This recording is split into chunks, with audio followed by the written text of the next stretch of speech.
Breathing in, I enjoy breathing in. Breathing out, I enjoy breathing out.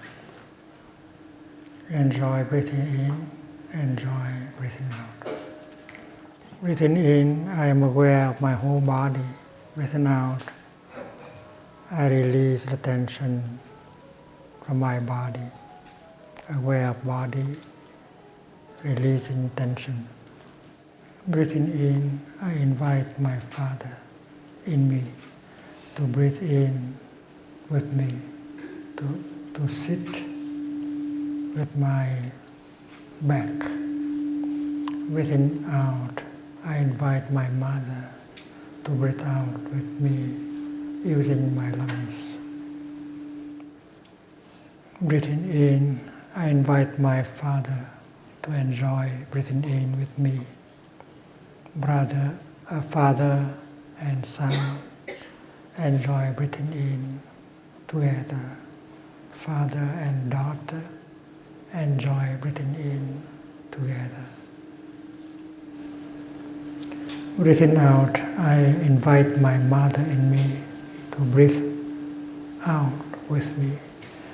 Mother and Son enjoy breathing out.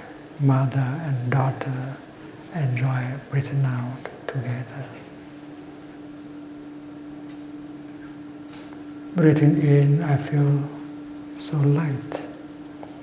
Father, do you feel as light as I do? Breathing out, I feel so free.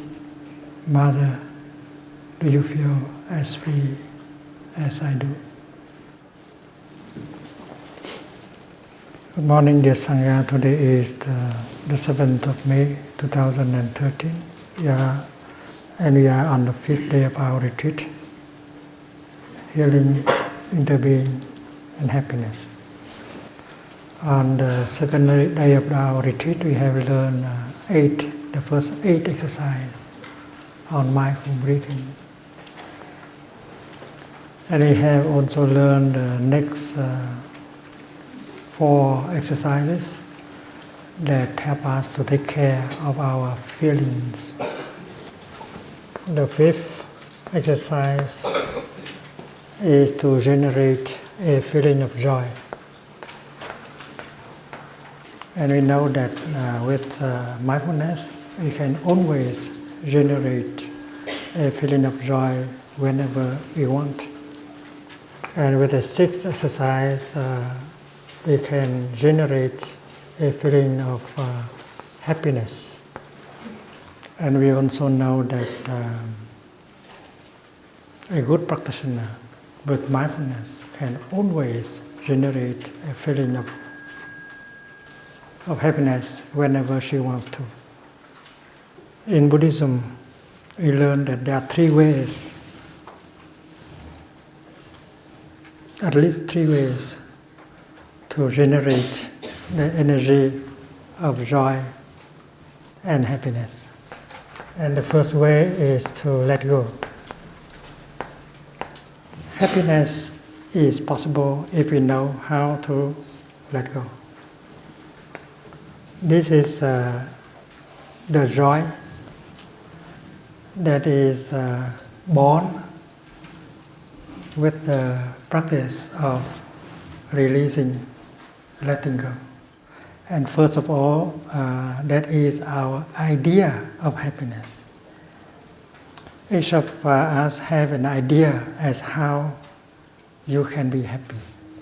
And there are people who think that without that position in society, without diploma, they cannot be happy.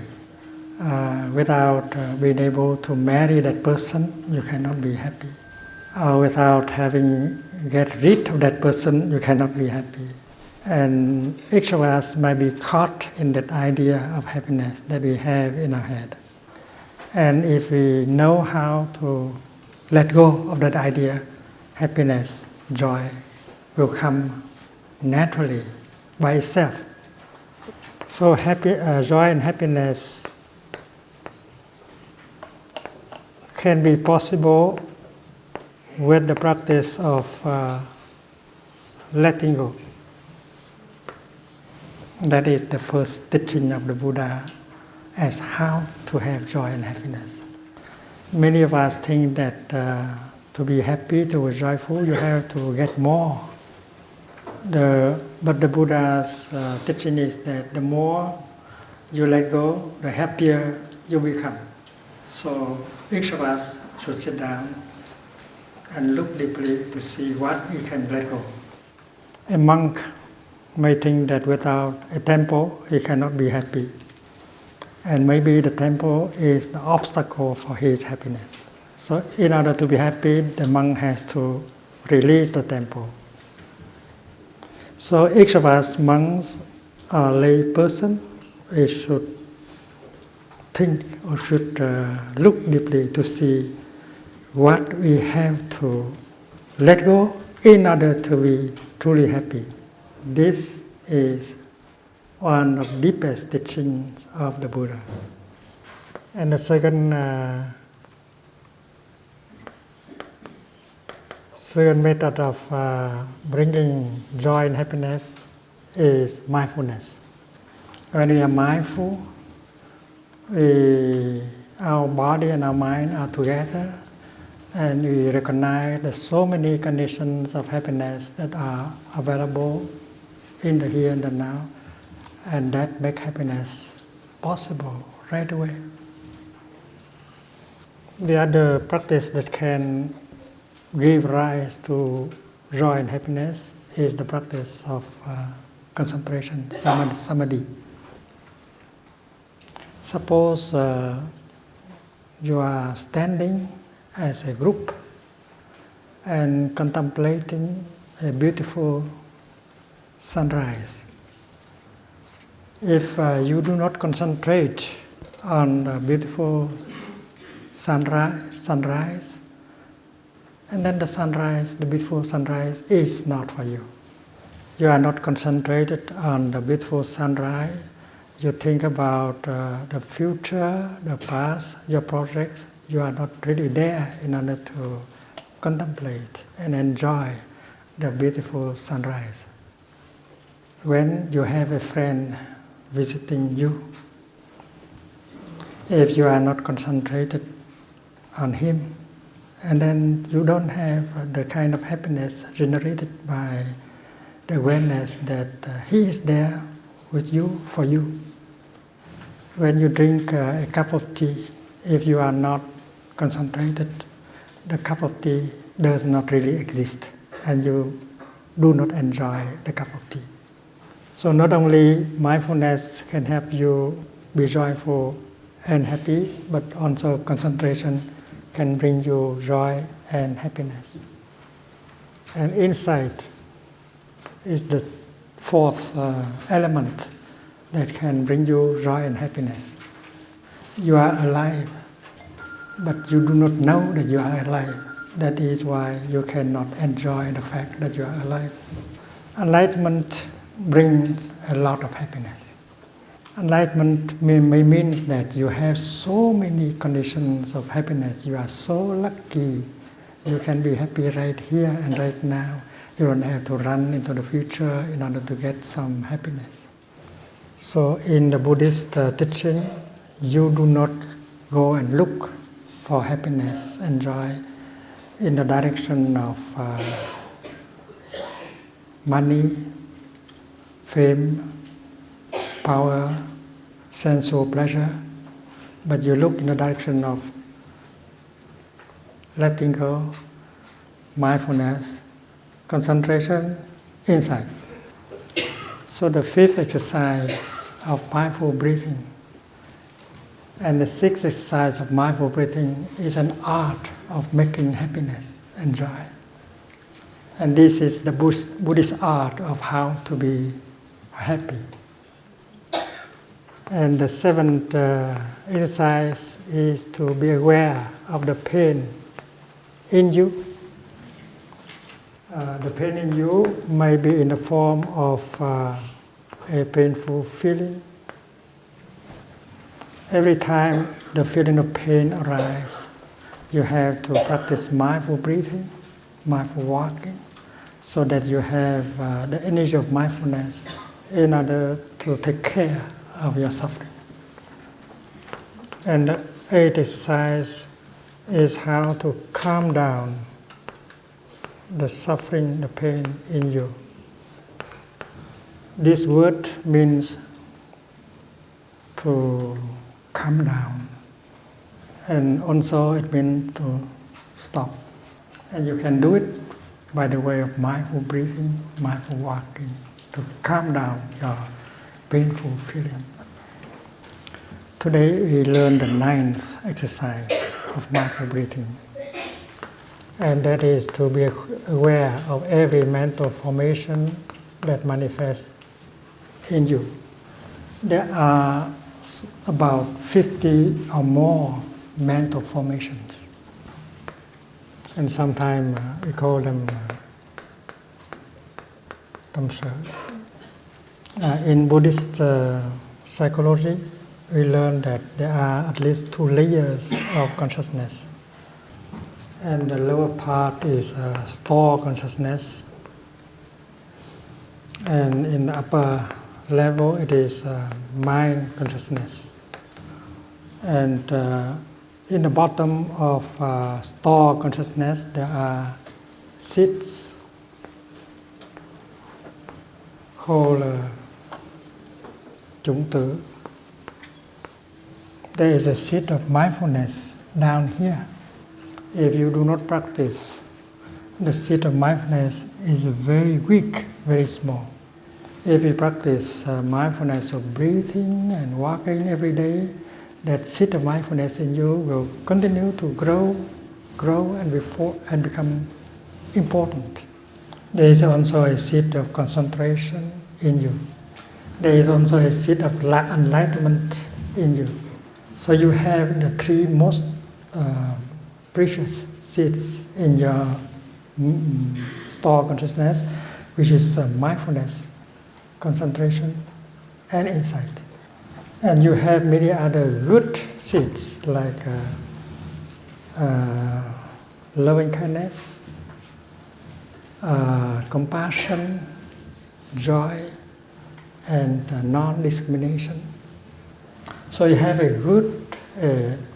many good things inside of us, and that is what we call Buddhahood. Buddhahood is not something very abstract. It is the existence of these wholesome seeds in the bottom of our store consciousness. And we have many good seeds down here, but we also have many negative seeds down here.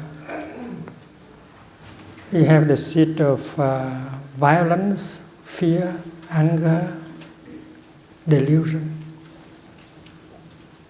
And we have also seeds that can be positive or negative, like the seed of regret.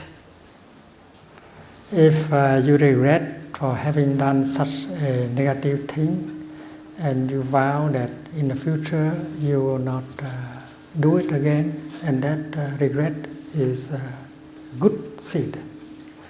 But that if that regret become a kind of complex of guilt, and that it will prevent you from living happily and joyfully, and that seed of regret is negative. Every time a seed down here is touched or water, it manifests up here as a mental formation.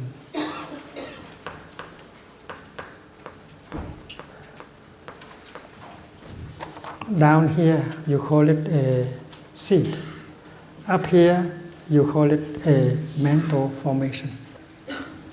So the 9th exercise is that every time a seed from down here manifests up here, you have to be able to recognize it and call it by its true name.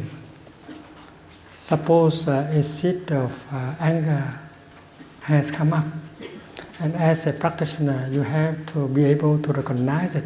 You say, "Hello, good morning, my anger, I know you have manifested. Don't worry, I will take good care of you. And you practice mindful breathing, mindful walking, in order to help the seed of mindfulness to come up. So this energy of mindfulness, which is also a mental formation, is taking care of the other mental formation.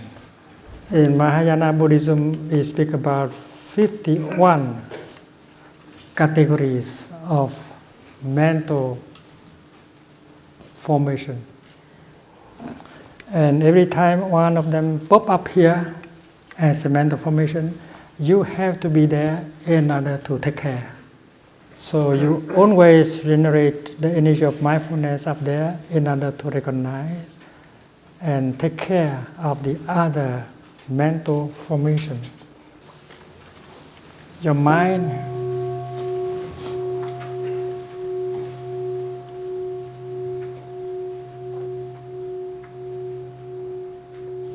mind flows like a river, and each drop of water is a mental formation.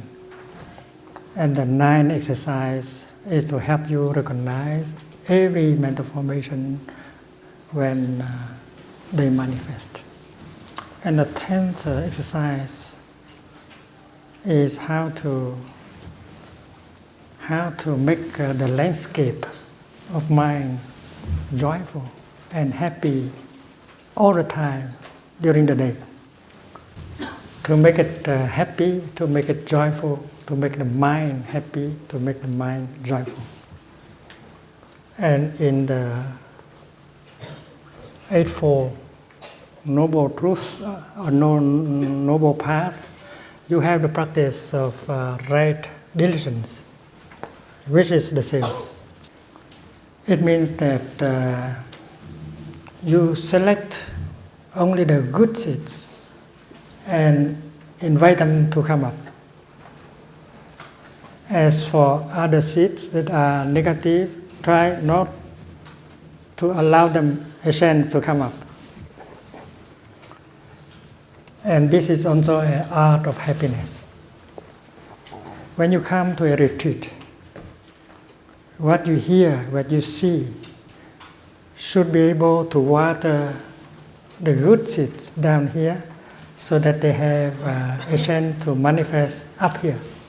And we refrain from watering the negative seeds and do not allow them a chance to manifest up here.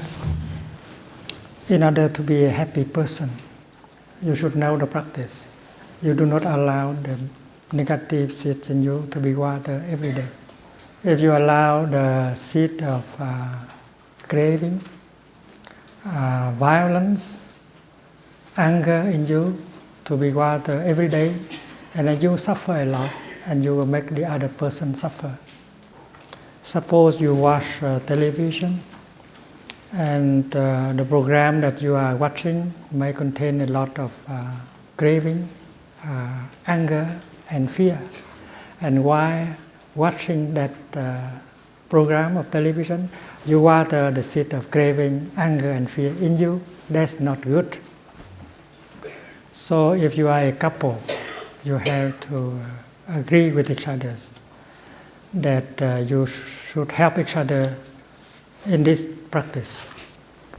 You go and tell the other person, your partner, that you want him or her to water only the good seeds in you and refrain from watering the negative seeds in you. You tell her, you tell him, darling, if you want me to be happy, please water only the seed of joy, happiness, and brotherhood, sisterhood in me. You know that I have the seed of jealousy, the seed of anger, the seed of despair in me, and if you water these seeds, I will suffer. And if I suffer, you have to suffer also. I commit myself not to water the negative seed in me and in you. I also commit myself to water only the good seed in me and in you. Would you please make the same commitment? So the two persons may come in front of the three jewels and sign a treaty of peace, a treaty of happiness together. And it's certain that after 1 week of practice, the situation will be very different already. It's much more happiness. This kind of practice we call the practice of selective watering. You water only the good seeds and you refrain from watering the bad seeds in you and in the other person. 15 minutes of practice can already bring about good results. And if you practice 6 days and 7 days, I'm sure that the level of happiness will be much higher than a week before. I remember in Plum Village on the ceremony of Vesak, the Buddha's birthday, I gave a lecture on this topic of selective watering, and I saw a lady sitting in the audience and crying from the beginning of the talk to the end. That couple had come from Bordeaux, a city that need about 1 hour of drive to arrive in Plum Village. So after the Dhamma talk, I went to him and tell him this: my friend, your flower needs some watering. That friend knows about the teaching, but he did not practice. Many of us know a lot about Buddhism, but we do not practice.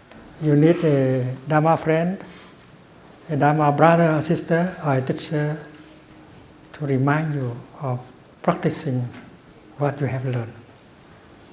And that afternoon, while he drive home, he practiced watering the good seeds in her.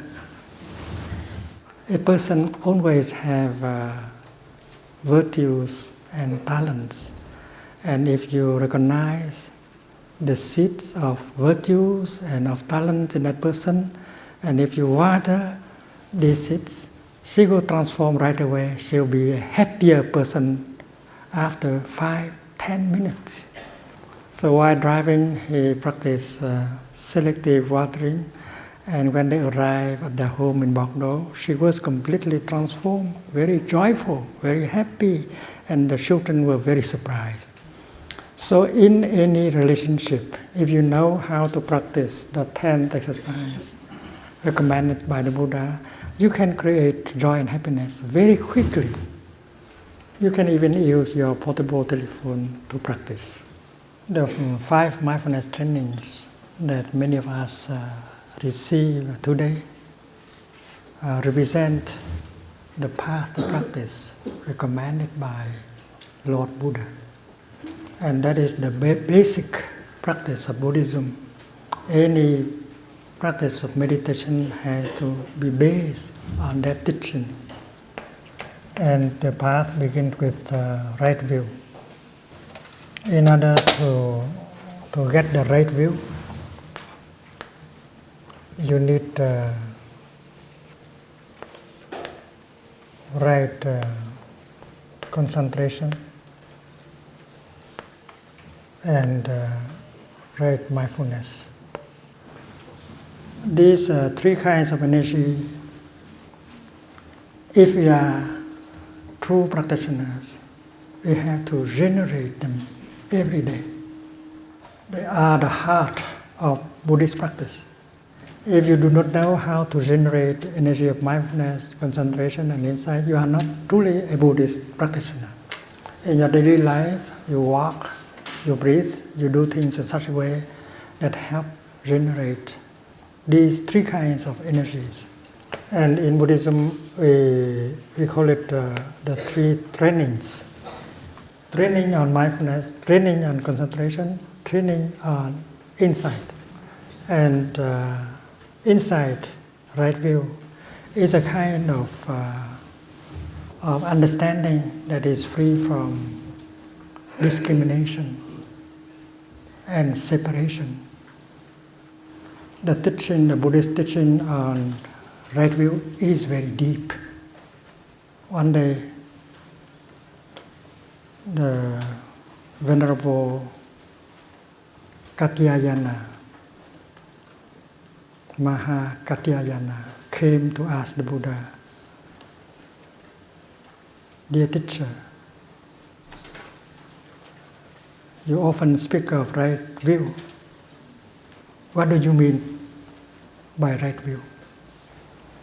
And on that day, the Buddha gave a very precise answer as what right view is. He said that right view is a kind of view that is free from the notion of being and non-being. If you are caught in the notion of being, and if you are caught in the notion of non-being, you do not have right view yet. And this morning I would like to invite you to make a meditation so that we may be able to transcend the notion of being and non-being. Suppose I draw a line representing the course of time from left and right to right. And I pick up a point on that line, and I call it point B. B means birth. And we believe that the segment ending with B represent the realm of non-being. Because in our thinking, we believe that before you are born from your mother, you did not exist. You begin to be only from point B. So when you are born, you come from the realm of non-being to the realm of being. Because our definition of birth is that from nothing, you become something. To be born means from no one, you suddenly become someone. And when you are born, they give you a birth certificate saying that from that day on you begin to be, but before that day you did not exist. That is our way of thinking that the Buddha described as wrong view and not right view. And then as I have selected a point B, I have to find the point D, which means death. You continue to be until you arrive at point D. And when you arrive at point D, you will pass from the realm of being into the realm of non-being again. And that is the way we think about birth and death, being and non-being. When we observe the reality around us, we do not see anything like that. Suppose we meditate on a cloud in the sky. We should ask the cloud, "My dear, beautiful cloud, before you manifest as a cloud, did you exist before? Dear little cloud, have you come from the realm of non-being?" And if we listen deeply, the cloud will tell you that it has not come from the realm of non-being. Before appearing on the sky as a cloud. It has been something already like the water in the ocean and the heat generated by the sun. The cloud has a former life, and her former life is the life of water in the ocean, also the heat of the sunshine. So the fact is that your cloud has not come from nothing. So you cannot say that the cloud has been born. The cloud existed already there. Now it only changed the way of existing. So looking into the cloud, you can see the true nature of the cloud, the nature of no birth. This is the true nature of the cloud, no birth, because the cloud has not come from nothing. And when the cloud is no longer seen in the sky, do you think that it has died? Is it possible for a cloud to die? That means from something you can become nothing. Because our mind thinks that to die means from something you become nothing. A cloud can become rain or ice or snow, but a cloud can never become nothing. So the true nature of the cloud is no birth and no death.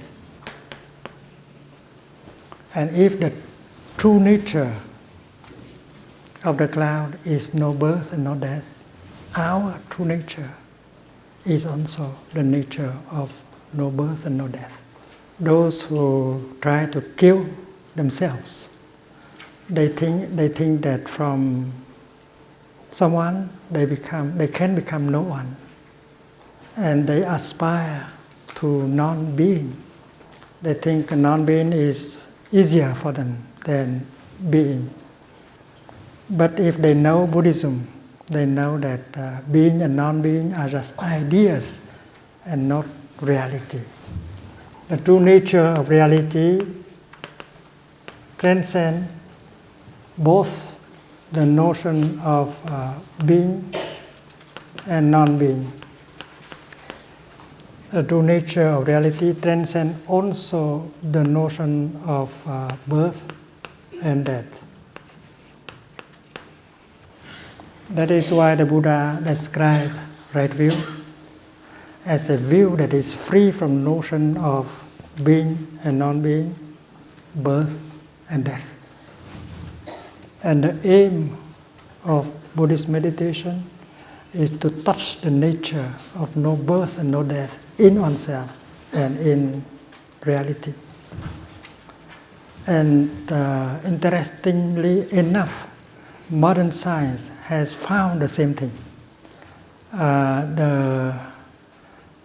Is a French scientist whose name is Lavoisier. He is considered to be the father of modern chemistry, and he made a statement like this: there is no birth, there is no death, there is only transformation. Rien ne se crée in French means nothing is born.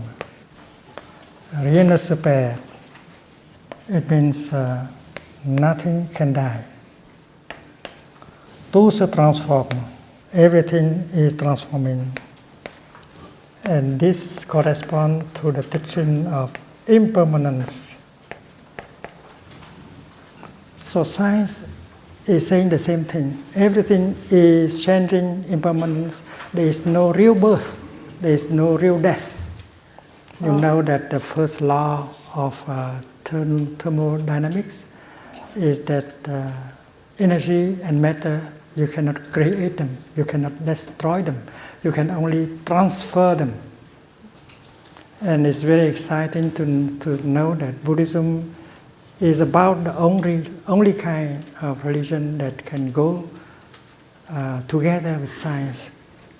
Science has discovered no birth and no death, but their discovery is only intellectual.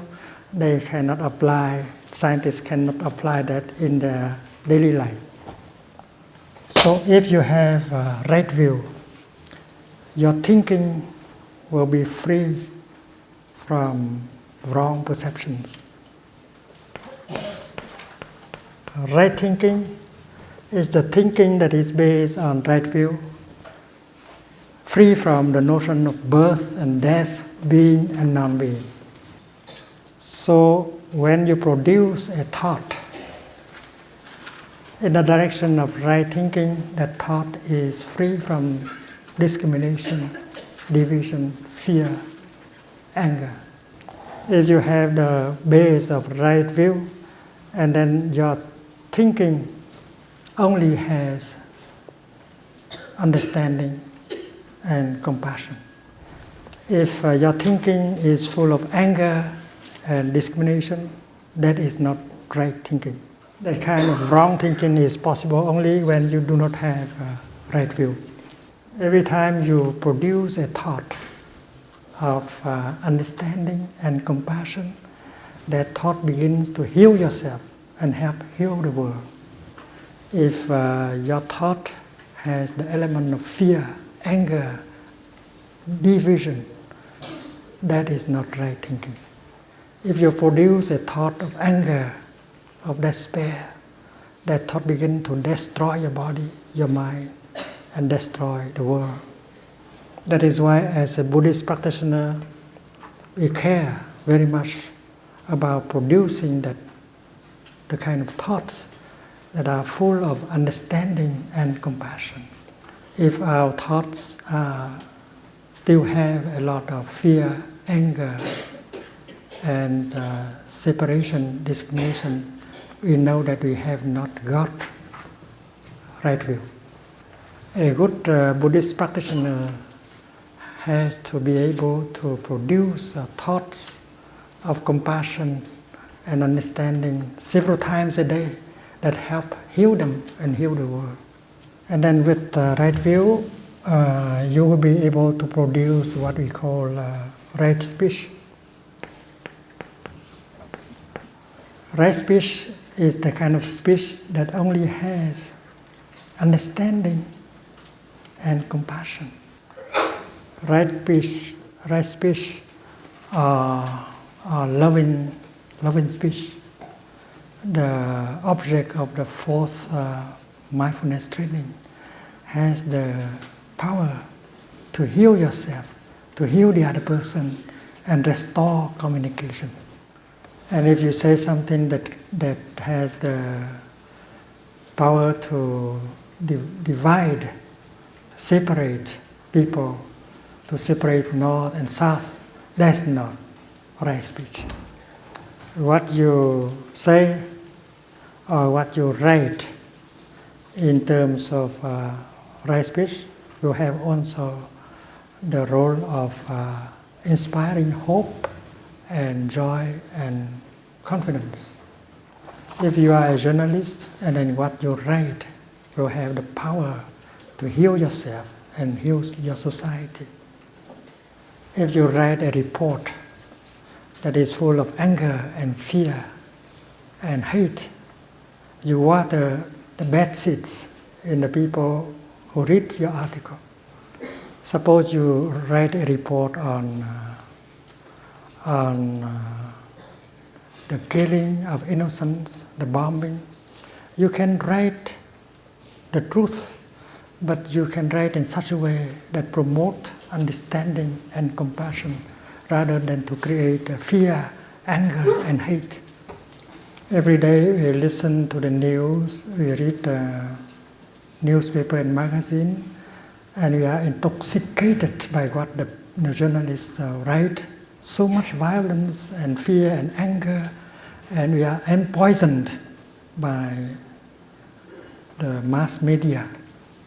That is why during the time we spend in Thailand talking with the journalists, we suggest that we will organize a retreat in the future just for journalists and reporters And then with the right view, we can do good things with our body. What we do with our body that can save, that can protect, that can restore is called right action. These three things,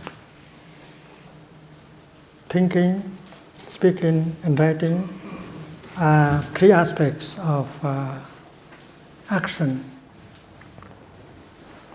The first one is body action, the second one is speech action, and the third is thought action. Every thought we produce, everything we say, everything we do will never be lost. They will be our continuation. And when we are producing them, they are the seeds, the goals of action, and right away they can become the fruit of action. Suppose I produce a thought, and that thought will never be lost. And when I say something, that something is my action, is going to last for a long time. And what I do with my body will also last for a long time. And when my body disintegrates, my action continues. And my actions, triple actions, will manifest as life in new forms. The French philosopher Jean-Paul Sartre, he says something very close to Buddhism. He says man is the sum of his action. And action can be viewed as having three aspects: what you think, what you say, and what you do. What you think, what you say, what you do will be there for a long time, and that is your continuation. And that is why you can assure a beautiful continuation by producing only right thought, right speech, and right action. To say that after this body disintegrates, you are no longer there, that is a wrong view. You will continue always like that cloud. And with some mindfulness, I can recognize the cloud yesterday in my tea. Yesterday it was a cloud, but today it is tea. Although the cloud is no longer in the sky, it has not died. You can see the cloud in the creek, in your tea. And we know that when we breathe out, we create cloud. In our breath, there is a humidity, there is a water, and that will come up to the sky to manifest as a cloud. So a cloud is not born. A cloud does not die, but a cloud continues always in different forms. And a number of scientists believe that after they die, there's nothing left. And that is bad science, not good science. Because in Buddhism, we have good Buddhism and bad Buddhism. So in science, they have good science and bad science.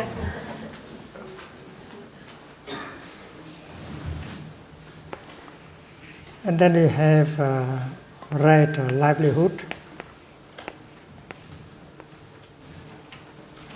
And also we have right diligence, which we have already learned here.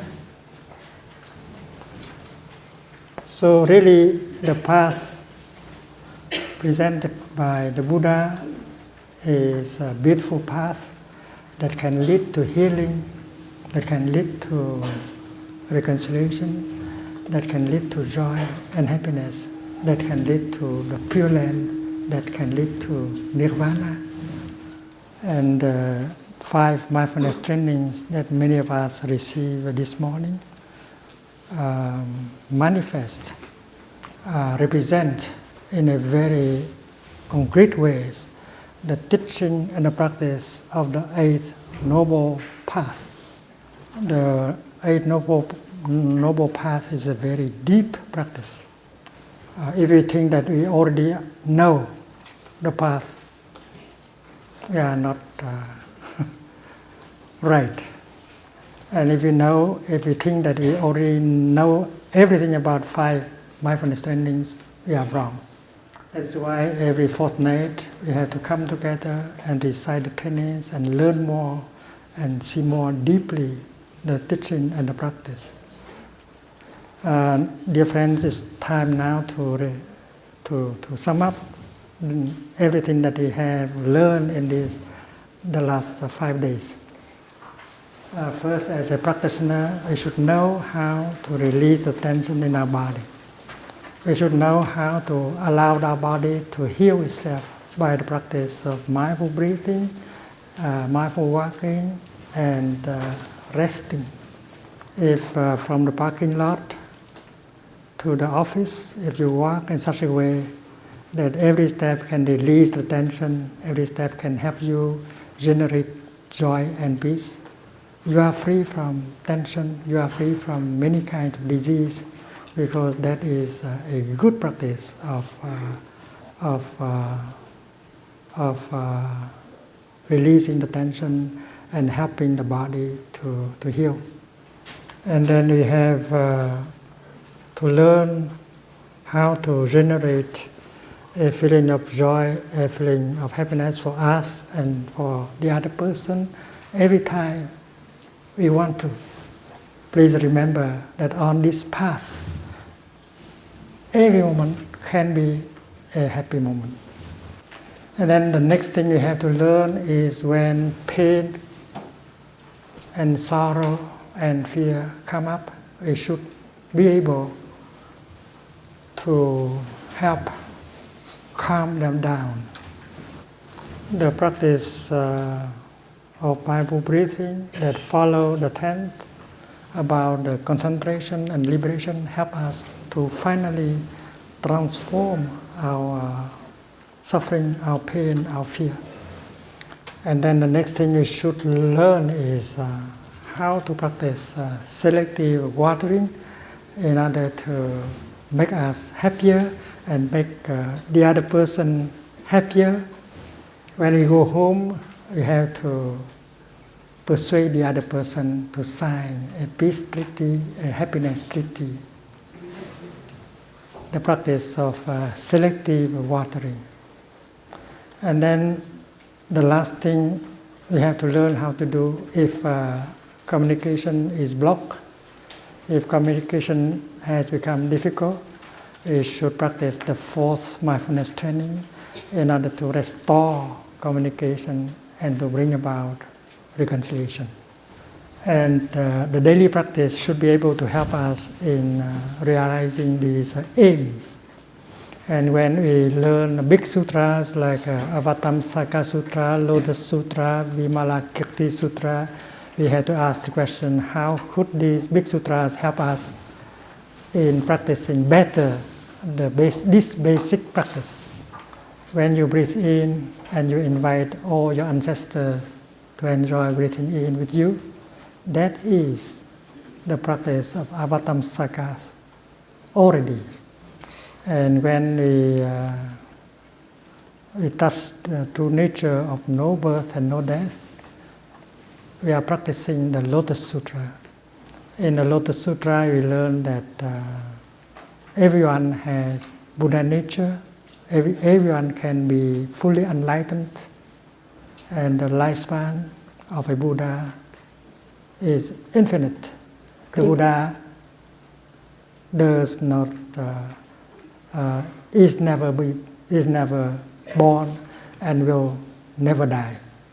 Not only the lifespan of a Buddha is like that, but the lifespan of a cloud and our own lifespan is also like that.